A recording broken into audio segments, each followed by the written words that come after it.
Welcome to this edition of the Denver Metro Market Update. We're going to be talking about foreclosures, whether or not we're seeing a market dip, is a housing bubble on the loom, and how this recession is affecting the Denver housing market. You're going to want to stay tuned.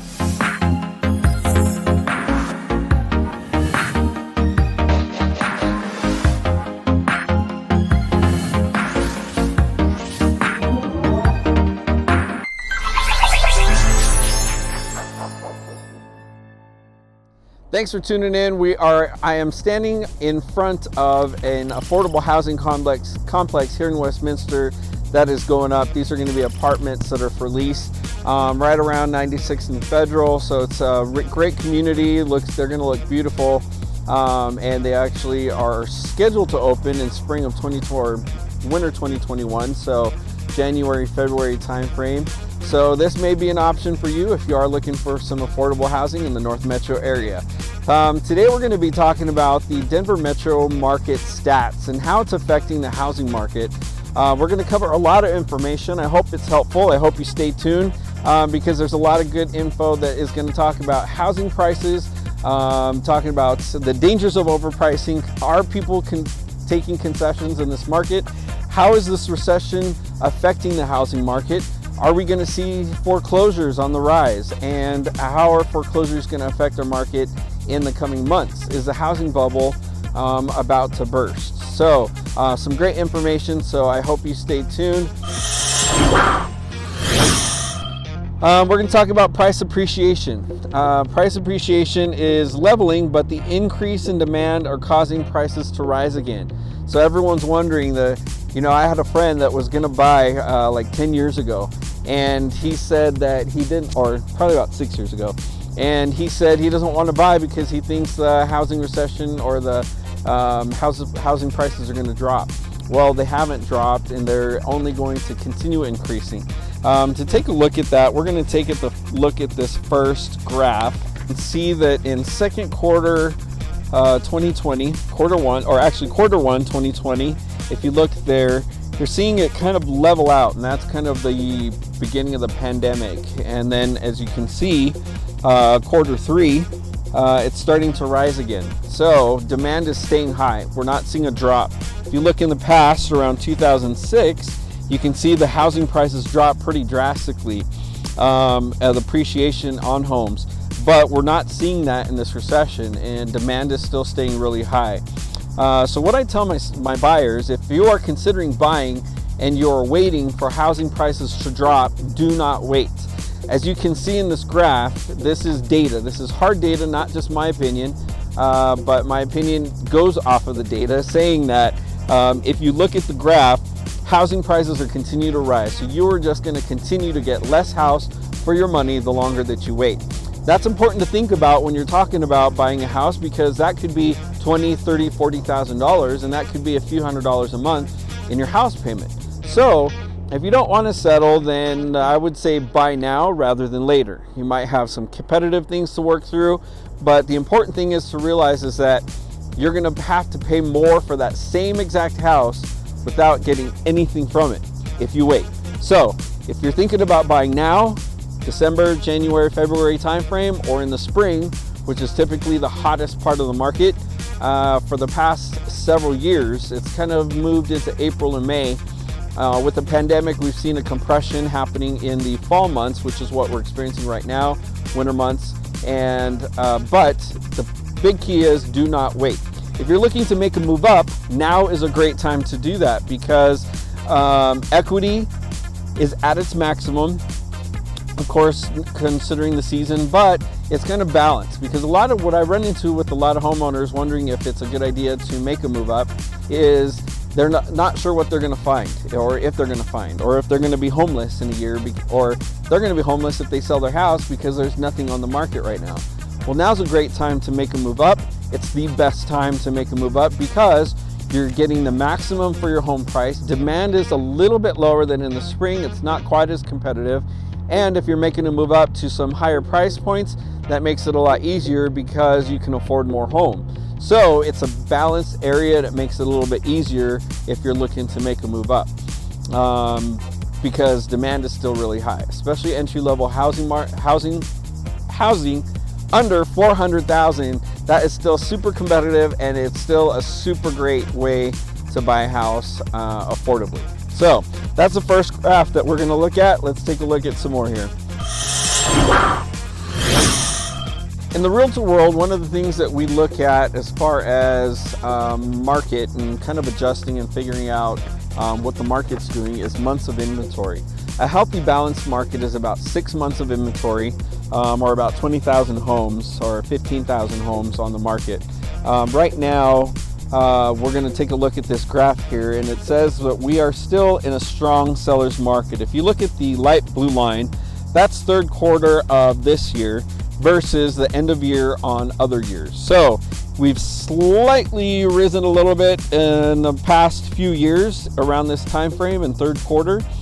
But as you can see, we've taken a drastic drop to an extreme seller's market in 2020. What does that mean? You say, well, what does a seller's market mean? That means that people are going to sell their house and people want more money for their house. Well, yeah, it could mean a couple of those things. A strong seller's market mean that the seller, yes, is in control as far as housing prices, concessions, things like that, but the buyer is still in control of the process because they're the ones that are under contract and have so many outs in a contract. So if you're in a seller's market, yes, you still have an advantage because you are a seller. You get home premium pricing for your home.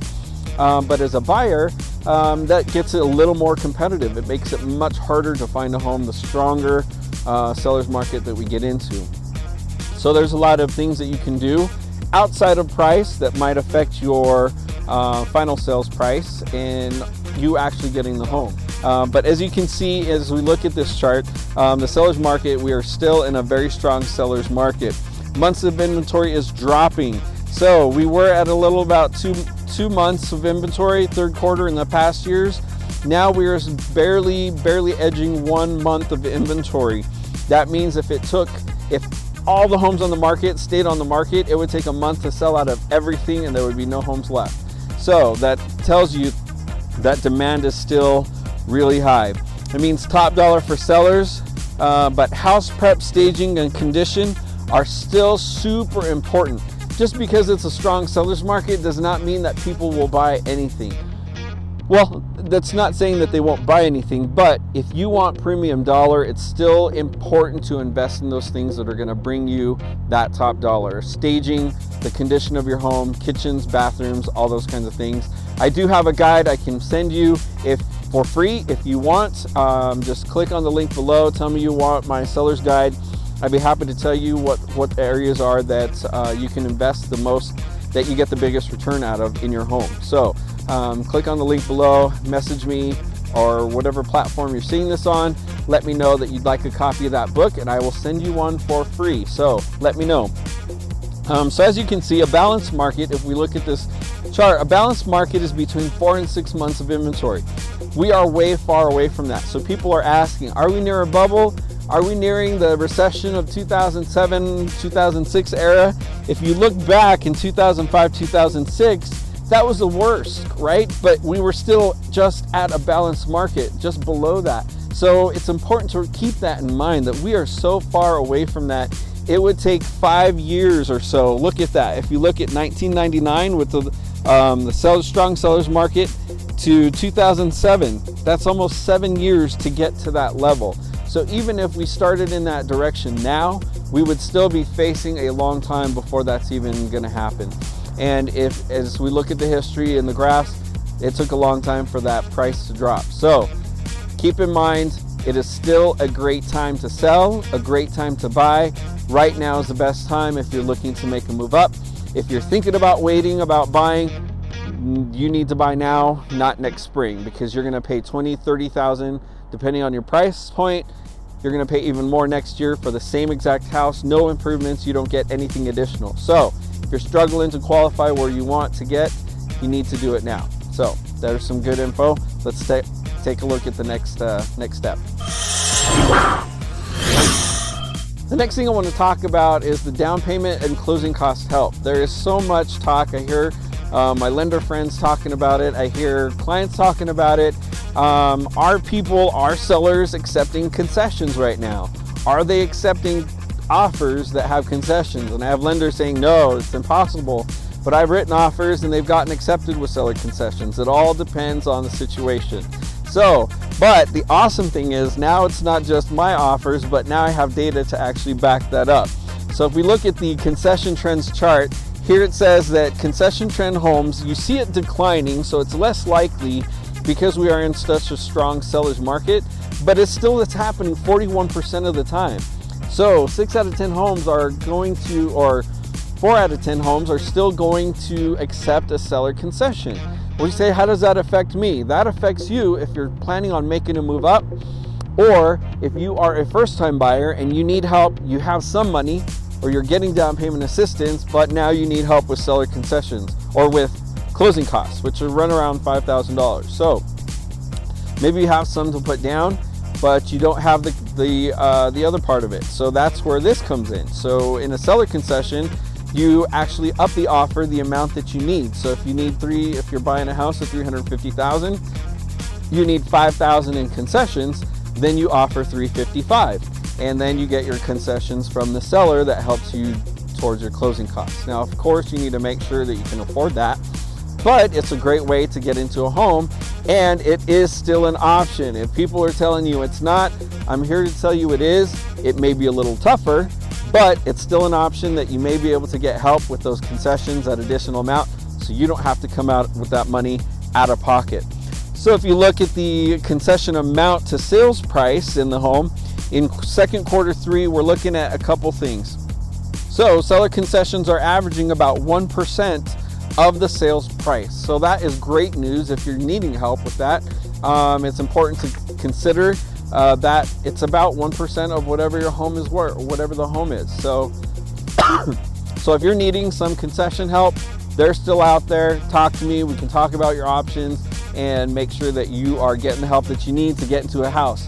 There are other costs. You might have a zero down loan, or you might have a zero down option, but if the people don't know about the other costs that are associated with loans, you have down payment assistance, of course, you have your down payment, you have your inspection items, your appraisal, you have, if you're using down payment assistance, you need at least $1,000 of your own money. So you can't have completely zero down, that's just for the mortgage itself, but there's other costs that you have to do that are associated with that. So the only other zero down program is if you're a veteran or you're using a VA loan. Those truly are zero down, but even if that, you still need some money to be able to put down for your earnest money, things like that. So great info on closing costs, seller concessions, down payment assistance.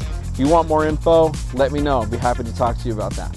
So the next thing we want to talk about is the population growth in Colorado and how that's affecting our housing market. So if you look at this, in 2020, the population, we are looking at a natural change and a net migration. So as you know, people move in and out of Colorado, people move in Colorado.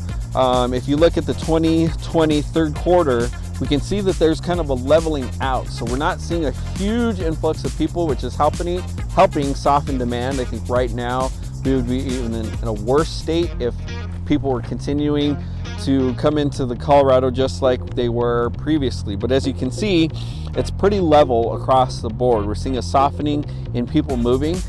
So we still see it very strong, which translates to increased or steady demand for homes in Denver. So if you're wondering how is it going to look in 5 years, well, if you look how it's changed over the last 6 years, that's something to consider. We're not seeing that huge drop. We're not seeing huge changes. It's staying steady. And so that tells us, unless there's some huge change in our government or something else that takes place, that trend is going to continue for the foreseeable future. And that's important to consider when you're considering if the market's going to drop or tank.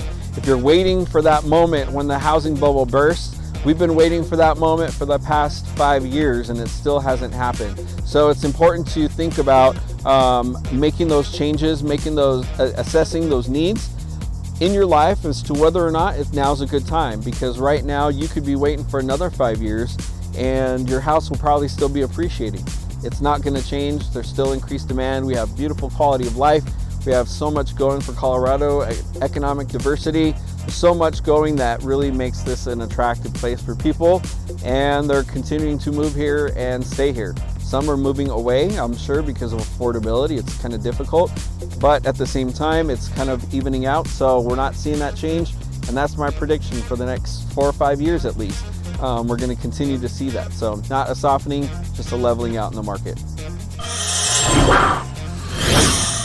Now we're on to a next topic that is a really hot topic right now because of COVID and the restrictions and so many things that have affected jobs and forbearance and foreclosures. Are foreclosures on the rise? Are they going to get worse in this market? Well, I've got some excellent data and maps I've got some excellent charts from First Alliance Title that's explained so well about the market and how it's looking for foreclosures.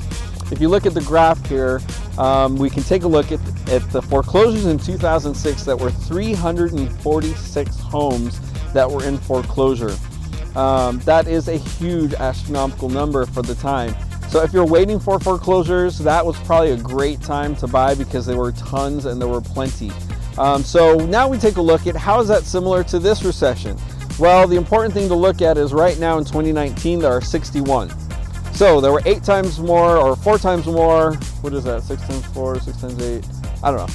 8 or 6 times more homes on the market back in 2006, which translates to a completely different market. So many people ask me, I'm waiting for a foreclosure deal. I want to find a foreclosure deal. Well, good luck with that because you have to buy them sight unseen. They could take a year to close and they're typically cash offers. So unless you're looking for that kind of scenario or willing to get with a lender that can loan on a property that is sight unseen and that you can't do an inspection on, then it's probably not a good idea and you're probably not going to find those deals.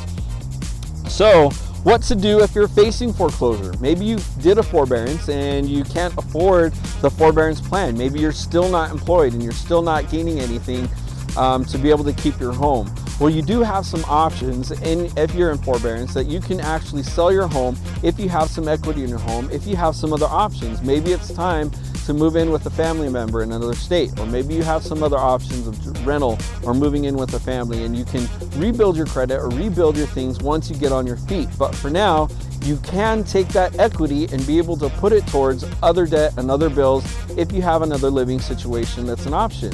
So it's important to think about that if you are facing foreclosure, you can sell and keep the equity before the foreclosure happens and not have a foreclosure on your credit.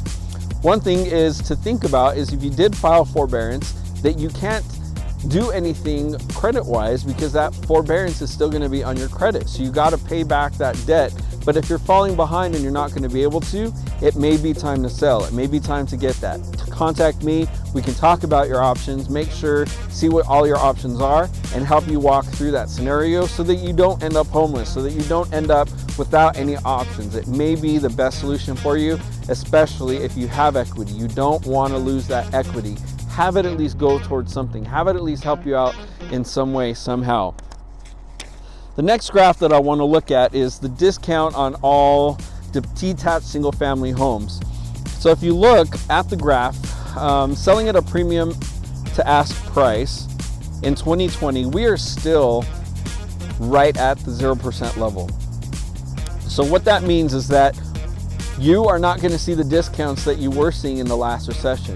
Houses are still selling at a premium. Foreclosures are at an all-time low.